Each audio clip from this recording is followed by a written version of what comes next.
So you know that moment when you open a website and you're just staring at a blank screen wondering if the site actually works. That moment is exactly what LCP measures. So LCP, as I mentioned in the last video, stands for Largest Contentful Paint, and it measures how long it takes for the main visible content or above the fold content of your page to appear. So this above the fold content could be a big hero image, a headline, a video poster, or just a large chunk of text. So basically LCP is just Google asking how fast does this page become useful.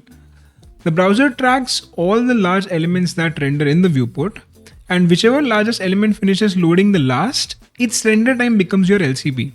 So for example, imagine that a website loads and the first thing that you see is a paragraph. Now it can be big, sure, but then the hero image loads, which is obviously bigger. When that hero image finally finishes loading, that timestamp becomes your LCP. That's why hero images are almost always the number one reason why most websites fail LCP. Your brain immediately equates main content not being loaded to the site being slow. That is LCP in action. So LCP mainly becomes slow because of a couple of reasons. The big one is obviously images. So your homepage loads a 1.5 MB PNG hero banner. So the main content appears only after that massive image finishes downloading. Preloading your hero image forces the browser to download it immediately instead of waiting. So normally browsers load resources in this order. That's HTML first, then CSS, then fonts, JavaScript, and then images. This means your hero image might start downloading late, even if it's the main content. So when you attach a link tag with a preload attribute, this jumps the queue. It moves the hero image into the high priority early download list, reducing the time until it becomes visible. Using correct image formats also helps. So I would suggest you use image formats like WebP or AVIF. Those formats over the traditional JPEG PNG formats. They decode faster and hence improve LCP instantly. Also, if your hero image is lazy loaded, you're literally telling the browser to load your main content later. Anytime the browser sees the loading lazy on an image, it delays downloading it until after the whole page layout finishes and the user starts scrolling. So your most important content loads last instead of first, making LCP much slower. So if an image is above the fold, which means it's in the initial viewport, never ever lazy load it.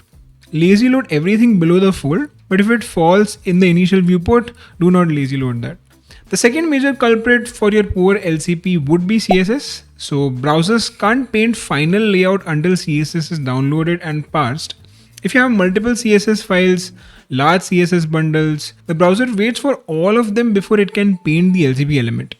Even if your LCP is an image, which technically doesn't require any CSS to load, that image too cannot be painted until CSS is ready. That's when you should consider inline critical CSS. So this CSS is purely for the main content or above the fold content that you'll see on the screen right away. The third potential reason for your poor LCP score could be blocking JavaScript. They block the main thread, they delay HTML parsing, they delay the moment when the browser can even start rendering. So adding a simple defer attribute to scripts unblocks the HTML parsing and postpones script processing. Frameworks like Next.js and Remix go a step further and split their bundles to optimize this even more. So that way you can optimize your LCP score by pushing the JavaScript processing later in the rendering lifecycle. Slow server response is also a problem. This is basically the TTFB extended web vital that I briefly talked about in the last video. So if your server is slow, everything is slow. LCP starts its stopwatch when the navigation begins, not when the rendering starts. So if the server takes say 800 milliseconds just to send the first byte, HTML is going to load late. Because HTML loads late, CSS will also load late and JavaScript will also load late. Images will also start downloading later. So quick fixes here to solve this particular problem would be to use CDNs. CDNs store copies of your assets closer to the user so the browser doesn't have to wait for your origin server, cutting down latency which would improve LCP instantly. You can also cache HTML. So server-side rendering frameworks give this out for free. When HTML is cached, your server doesn't have to rebuild the page for every request. The response comes back almost instantly, reducing TTFB and hence improving LCP. Ideally, you should also try to optimize your database calls. I know this is more on the backend side, but Slow queries actually delay your server's ability to generate the response, which delays the first byte and the entire LCP pipeline. So faster queries will actually lead to earlier rendering. You should also enable compression. So there are tools like gzip and Brotli that help you compress assets. So compressed HTML, CSS, JavaScript, and JSON travel over the network faster, which means the browser starts rendering sooner, and hence it improves your LCP time. Finally, if your hero text itself is the LCP, which is kind of common in some landing pages, that is when fonts matter. So ideally you should try to preload fonts just like you would do in case of images. Once you preload these fonts, the browser won't delay paint while waiting for fonts and your LCP text appears much earlier. So to quickly summarize, ideally you should preload your LCP image. You should add inline critical CSS, which is essentially preloading above the fold styles. You should ideally defer JavaScript so that it doesn't block the main thread. Again, just like you preload your LCP image, you should preload your fonts as well.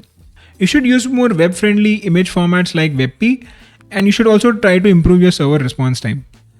So that's basically what affects LCP, and now you know what exactly you can do to improve it.